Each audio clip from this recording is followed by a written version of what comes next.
I am just on my way to Skybase to get some supplies, but I wanted to show you guys something really cool. I recently removed the fog with the no fog mod, and it is so much nicer flying around the nether. But thanks to these shattered floating islands that we're doing this season, there's something even cooler. Check this out. There's no nether roof. And look at this view. Come on, guys. This is amazing. Oh, so incredible. I could fly around the nether for days and have such a blast with it like this. I mean, this is how the nether should be, if you ask me. Who could beat this view? Anyway, back out here at Skybase, if we look to the north, there's a structure in the sky. And there's also some stuff. Yep, that used to be a woodland mansion, and I took it down just because I was bored in between waiting for ice to freeze. Whoa! Yep, I made this big ice farm up here because this is the location that ice would freeze, and I've been collecting a ton of ice because I thought I needed it for something, but I don't need it. But I'm sure we'll find a use for it, and hey, it doesn't hurt to have another farm. But down here, this was pretty cool, this woodland mansion. We can see what's left of some of these statues. I left all the statues, and I took down the mansion itself. And this is just the cobble base that generates underneath it. And since we're on floating islands, this thing goes pretty far. It's pretty nuts. Well, enough of that. It's time to head over to the statue district and get some work done. I got a new statue plan, and it's gonna be pretty cool. After that, I got a shop I'm gonna throw in, and who knows what else. We'll have to see. But I bet it's gonna be fun.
My new shop is LootBox UnBoxings. That's right. Get that dopamine fix you need. Come on down to LootBox UnBoxings and get a loot box. There's 3 different tiers of loot you can get from a loot box, ranging from common to rare to legendary. And you'll never know what you'll get, but it's probably gonna be worth it. So come on down to the sunny southern side of the shopping district and get yourself a loot box. That's right, this is loot boxes. You pay your 1 diamond block in there. If you pay anything besides a diamond block, it'll come out there. And your loot box drop off will come out there. As long as these lights are on. Make sure the lights are on before you gamble. If the lights are off, there's no more prizes left. Let's take a look in the back really quick at the crazy redstone I did to make this happen. First off, we have this section here where you place your payment and it either gets taken or sent out the not correct payment side. And we have an item filter that's filtering out diamond blocks. If you pay correctly, the diamond block will make its way through the system into this barrel.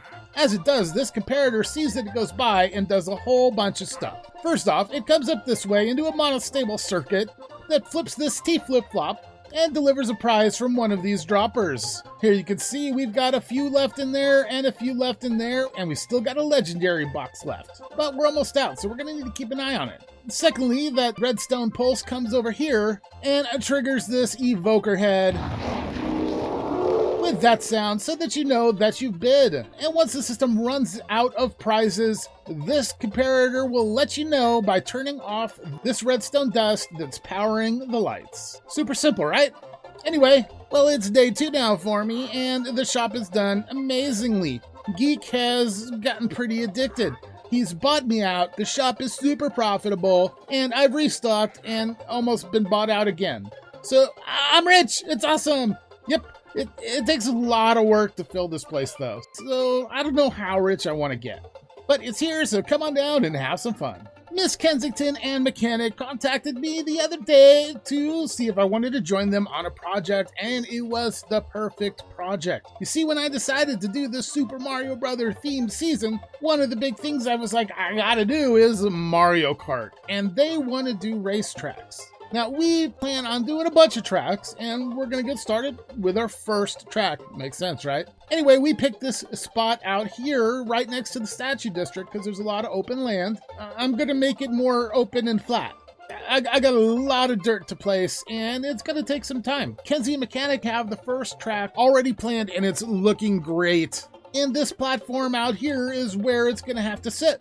Now, it's going to be horse race, but we're also going to throw in Mario Kart style things wherever we can to give you advantages, make it a little more of a battle, and hopefully it should be a lot of fun. Not to mention, you're going to have a great view of the statue district while you're out here in the area racing.